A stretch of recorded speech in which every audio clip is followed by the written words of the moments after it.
ఈ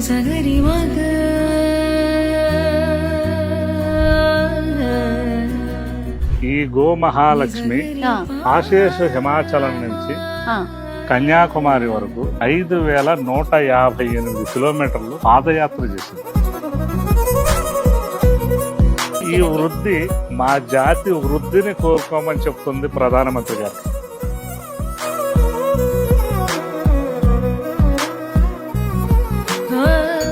నమస్తే అండి. ఆసేతు హిమాచలం నుంచి కన్యాకుమారి వరకు కొన్ని వేల కిలోమీటర్లు ప్రయాణం చేసినటువంటి ఒక మహాలక్ష్మిని మీ అందరికీ పరిచయం చేస్తానండి.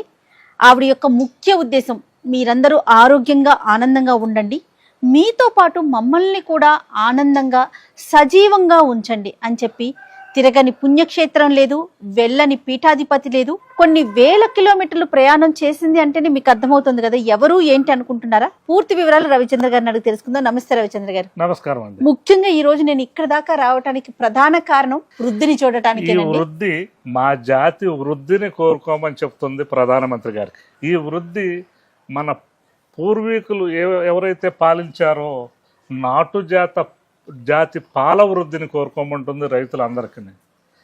సుమన్ టీవీ ప్రేక్షకులారా, చేతులెత్తి దండం పెట్టి నేను వినతి చేసేది, మానవ జాతి మనుగడకి కారణమైనటువంటి మహాలక్ష్మి ఈ యొక్క గోవు సంతతి.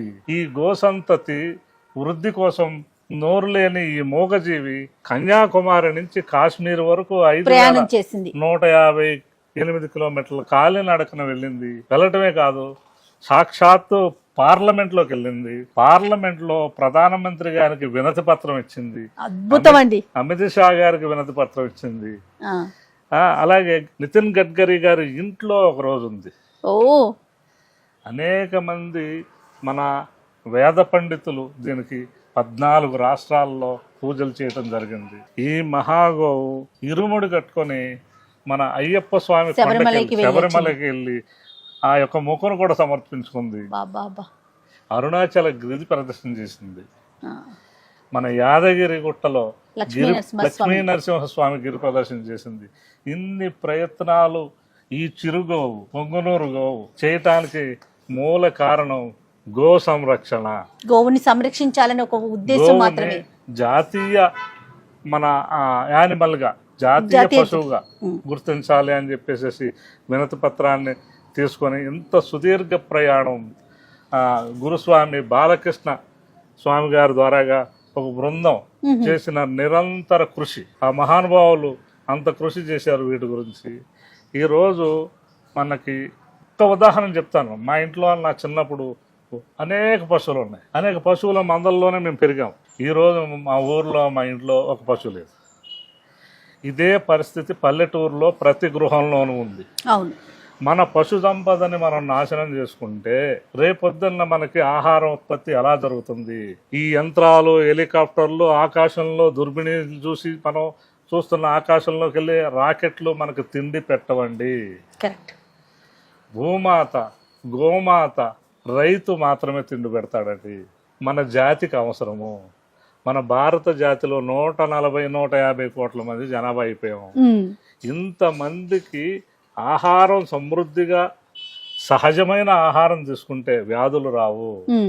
సహజమైన ఆహారం తీసుకోవాలంటే మనం తిరిగి మన వెనకకు తిరిగి చూడాలి, మన మూలాలని చూడాలి, మన తాత ముత్తాతలు చేసిన వ్యవస్థల్ని చూడాలి. వాటిని మనం అందరం కూడా గౌరవించి అటువైపు మనం వెళ్తే ఎంతో ఆనందాన్ని ఇస్తాయి, సుఖాన్ని ఇస్తాయి. ఇది పొంగనూరు జాతి కదా? అవునండి. ఎన్ని సంవత్సరాల వయసు ఉంది ఇప్పుడు? ఇది దాదాపు 3 ఈతలు ఈనిందంటే 4వది ప్రెగ్నెంట్. ఓహో. 3 ఈతలు ఈనింది. 5వ సంవత్సరం దాటి 6వ సంవత్సరం వచ్చింది. చాలా సంతోషం అండి.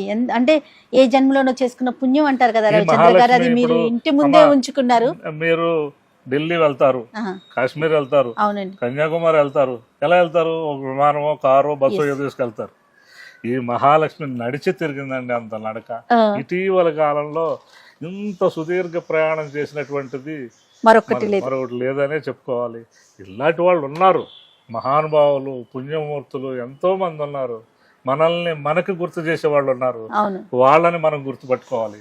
తప్పకుండా. కాబట్టి చూశారు కదా, మా వృద్ధి వృద్ధి. గోసంతత వృద్ధిని కోరుకుంటుంది, రైతు వృద్ధిని కోరుకుంటుంది, దేశ సమృద్ధిని కోరుకుంటుంది. సో ప్రతి ఒక్కరూ కూడా వృద్ధి అని ఎంత చక్కని పేరు పెట్టారండి. ప్రతిదీ కూడా వృద్ధి చెందాలనే ఒక ఉద్దేశంతో గోసంతతిని కాపాడుదాం.